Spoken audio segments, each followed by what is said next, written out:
Mr. Stewart, is it okay if I begin by reading your bio so that we can go ahead and get started and answer some That would be questions? great. I look forward to getting started. So thank you very much, Arthur. So we have the distinct honor and pleasure of hosting Mr. Daniel Stewart, who is a diplomat in residence for the state of Texas today. And I'm just going to set the groundwork for you guys learning a little bit more about him. So Mr. Stewart is a career Foreign Service officer with over 23 years of experience with the U.S. Department of State. He currently serves as the diplomat of residence for Texas, recruiting diverse talent for student programs opportunities with the U.S. Department of State.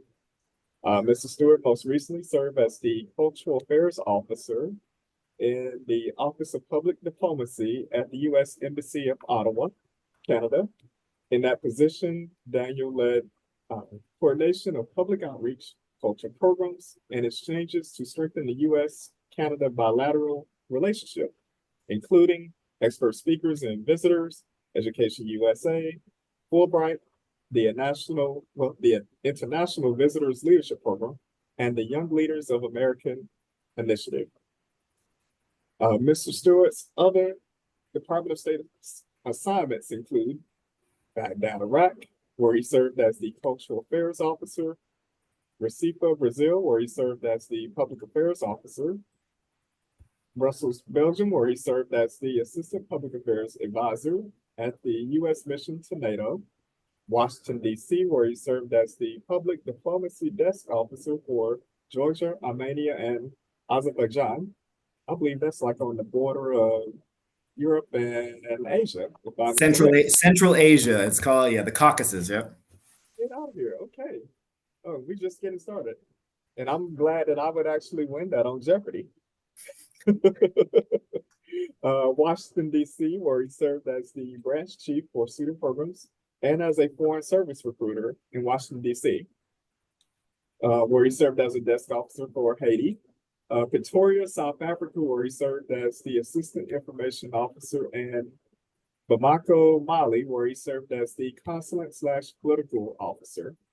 Mr. Stewart earned his Master's of Arts in Law and Diplomacy from the Fletcher School at Tufts University and a Bachelor of Arts degree in English from one of my favorite colleges, Morehouse College. Mr. Stewart is a recipient of the Department of State's Thomas R. Pickering Foreign Affairs Fellowship. So without further ado, can we please put some hands in the air by using Zoom, not hands in the air, if you could. And there we go. We see one. So thank you, thank you, thank you. Mr. Stewart, the Great. floor. Arthur, thank you so much. I'm so excited to be talking to the folks at Commerce. I'm really excited that we've got a chance to do this. It's been some time you and I've communicated, and I'm glad we were able to pull this together.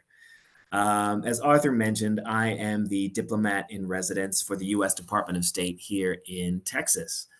I'll explain what that means, but in a nutshell, what that means is my job for the US Department of State, even though my career has not necessarily been one of recruitment, is to take the time in the next year or two to try to talk to as many students and professionals as possible about the type of opportunities and career and student programs that they could have with the US Department of State and why that would be important and why you would want to consider it. So over the course of the next hour, I have a presentation that I'll give where I will go through a whole bunch of slides. Hopefully they won't bore you to death. They'll give you some interesting information about what this looks like, what this career looks like, what our student opportunities look like, and what our lifestyle is like, because we are truly unique as a career and as an agency in terms of what we do, where we do it, and how we do it. So I hope that by the end of this discussion, you'll have lots of questions that I'll do my best to answer, and that you'll be able to follow up, and that some of you will walk away from this with a new opportunity that you didn't know you had before. So I'm going to share my screen with my presentation. I'll go through it. And once I'm done, I will leave at least 15, 20 minutes for questions because I prefer these to be interactive as much as possible. And I don't like to just talk at folks, but it's probably easier just to let me get through the presentation. And then you guys can save your questions. While I'm presenting, if you want to drop questions in the chat, then when I'm finished, I'll go back through them. and answer them as I see them. Or you can just hold them to the end and throw up a digital hand and I'll get to them. So let's get going. First and foremost, I love the fact that there's such a diversity of experience and education and interest on this call. I wrote down, I'm looking at the list and I started writing them down from criminal justice, supply chain management, environmental science, business administration, business analytics, education, accounting, visual communications, all of these things are wonderful. And I can tell you that all of them can find a place in a career in diplomacy with the US Department of State. So let's get going.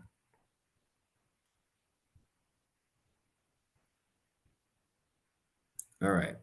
Can you guys see the window that I have open? Let me see. Give me a second. Yes, sir. All right. All right. I'm going to put the slideshow up and get going. So, careers making a global impact.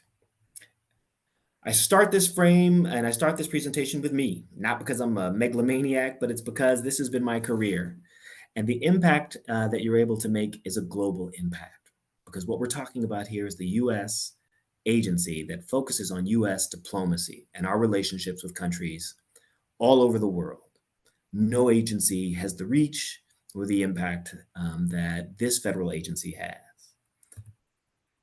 And I apologize for all the transitions. I have an 8-year-old son who likes to get a hold of my presentations and drop in transitions. So if they make you laugh, I apologize. I should probably clean it up, but he does this on a regular basis. So I'll keep moving though. So what is the US Department of State? That's what you got to start with. You have to start with knowing who you're talking to and why you're talking to them and where you could end up. The image that you see here sits on the 7th floor of the US Department of State. It's called the Diplomatic Reception Rooms, and this is the area just outside of the office of the Secretary of State, where we do a lot of our diplomacy and where you would see a lot of major international discussions, press conferences, treaty signings, all happens right here. The State Department is the diplomatic agency of the US government. We are the oldest cabinet agency of the US government, established first, because once we were an independent nation, recognition, right, of our country as an independent nation was vitally important. So those relationships with foreign governments really dictated the fact that our diplomatic agency was our first. And we lead our foreign policy around the world. We are trying to engage with and connect with governments across the globe to protect and promote US security and prosperity and our values, to make sure that those are shared around the world, values of democracy, of free trade, of cooperation. We are not the largest federal agency by any respect.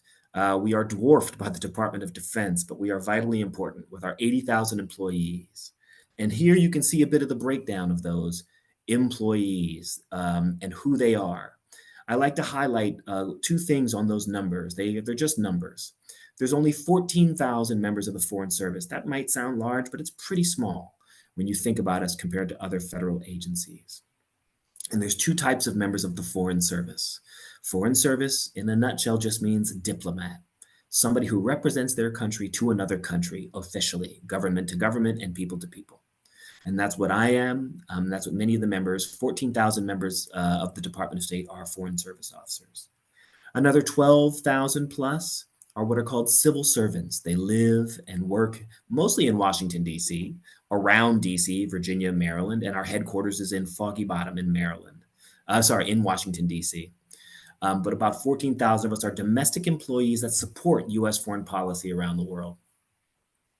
But the overwhelming number of employees for the Department of State are local nationals, foreign citizens that work in those countries, from those countries. And they are 50,000 strong, and they make our work better. We learn from them. We use their language experience. We use their expertise to help inform the work that we do around the world. And we are everywhere. Over 276 posts abroad in over 191 countries. In addition to our headquarters in Washington, D.C., those are the places where we find ourselves working, carrying out our business day to day as diplomats. And some of us are even in Texas. I'm in Sugar Land, Texas, which for me is an assignment. But largely, we are around the world representing America, working from our embassies and consulates, and at this building in Foggy Bottom in Washington, D.C. In addition to some passport agencies, we have some in Texas and other locations around the country. Now, what do we do? What is a diplomat? And where do we find ourselves working in? Well, you might remember that I said our top priority is American citizens. And I want to highlight that first and foremost above anything else. I've lived and worked in multiple countries around the world in the course of 24 years, and I'll get into the specifics of where that has been. But I can tell you at the end of the day, our top priority is always the safety and security of American citizens. This is an image of Americans being evacuated. And some of you might know recently, American citizens were evacuated from Haiti, where there's ongoing security and political strife that dictated both a reduction in our embassy staff and us to coordinate and organize hundreds of American citizens to get back to the United States. That's one aspect of what we do, but it's a vitally important one, and I want you to know that. We are prioritizing you and your safety and your security, and it could be as simple as a passport. It could be helping you connect with your family that's coming to the United States to join you. Sometimes it's just being overseas and getting a call from a scared parent who hasn't heard from their kid in a couple of months, who might be studying abroad. And somebody at the embassy is trying to figure out where that person is. Or it can be larger, more complex evacuations and emergency support. But we prioritize the safety and security of American citizens first.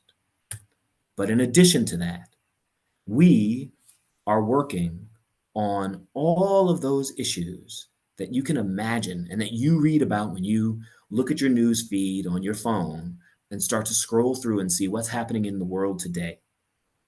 Whether that is our Secretary of State traveling to the Middle East and looking at issues that are currently tearing apart security and cooperation in the Middle East, whether it's us working with our partners in NATO to address the current military crisis in Ukraine, whether it's promoting American business around the world to ensure that our economy stays strong, whether it's looking at issues like human rights, trafficking in persons, the role of women in government, society, and business, fighting global health crises, trying to get global cooperation to protect the environment, addressing the challenges of artificial intelligence. All of these things make up the relationships and the day-to-day business of U.S. diplomats, foreign service officers around the globe. And I'll talk a little bit more about what our jobs look like in those categories and how they work on these issues. But I want you to see there's not an issue that you can read about in your class. There's not a subject matter that you are hearing about in the news where the Department of State and members are not actively involved in, and always on behalf of the American people and hopefully towards the benefit of the American people. Mr. Stewart, Yes. you said, point of record, I think the slides haven't been changing, at least. Oh, that is unfortunate. Let me see if I can do something to change that. What do you see now? We see, Because I've been changing slides. Do you see slides moving? yes, sir, we do now. Huh, interesting. All right, then I will stick to that. Let me Okay. see. And hopefully do this in a way where you guys are seeing what I'm seeing. So you guys are now seeing my slides moving? Yes, sir. We see slide number 3, well, slide number 4 now, 5 now. Oh man, I gotta go back. I apologize. It said it looked like it was moving on my end, so I'm sorry it wasn't moving for you guys. So I'll quickly jump back since you started, you didn't see any of this stuff. Once again, these are the reception rooms outside of the Office of the Secretary of State that I highlighted. They're where we sign treaties, where the Secretary of State often does presentations, press conferences with world leaders. This takes place right here in this area. This was the slide that I mentioned with the numbers for the scope and the size of the Department of State. It's not stuck anymore, is it? You guys can see it, can't you? Correct. Yes, sir. All right. This is the slide. Give me one moment. Yes, sir. Okay, I see it. All right, great. This is where we were talking about the numbers, the 80,000 employees around the world, generalists and specialists in the Foreign Service, members of the Foreign Service who represent us around the world, our civil servants, and our local staff that I talk so glowingly about. The two people you see in these categories are people I know personally, both U.S. ambassadors who I came into the U.S. Foreign Service with. Julie Chung was our ambassador to Sri Lanka, and Derek Hogan, who I believe was our ambassador. I have to remember, I think it might have been Montenegro. Let me move to the next slide. And this is the slide about our headquarters and the places that we work. Oh, I think I just moved it. All right. Now, I talked about what we do. This was the image of our evacuation of American citizens, and I talked about those vital services. And you probably didn't see this because it was stuck on the previous slide. This is the slide that talks about all those issues, from anti-corruption and transparency to arms control, economic prosperity, working to support and relocate refugees, combating human trafficking, promoting human rights, dealing with global health crises, combating terrorism. The State Department is a member of the national security team. We are a member of the intelligence community, and we are a vital, important agency that focuses on any issues that you read about in your newspaper that affects our relationship with other countries. Now, where do we do it? This is a map of the globe, and while it gets pretty small, this tries to detail and lay out all of those embassies and consulates, those 276 US embassies and consulates in over 190 countries. That is a lot, and no other country is represented like that around the world. No other country has the scope and breadth of diplomatic representation that the United States has in our work to make sure that we are present to look out for our people and support American citizens wherever they may be, and they are everywhere, or to be able to engage with the governments of those countries on bilateral issues or on multilateral issues. Many times our embassies in one country are working with that country to focus on issues that are taking place in the United Nations or the World Trade Organization or the North Atlantic Treaty Organization. So that's where we conduct our business all over the world.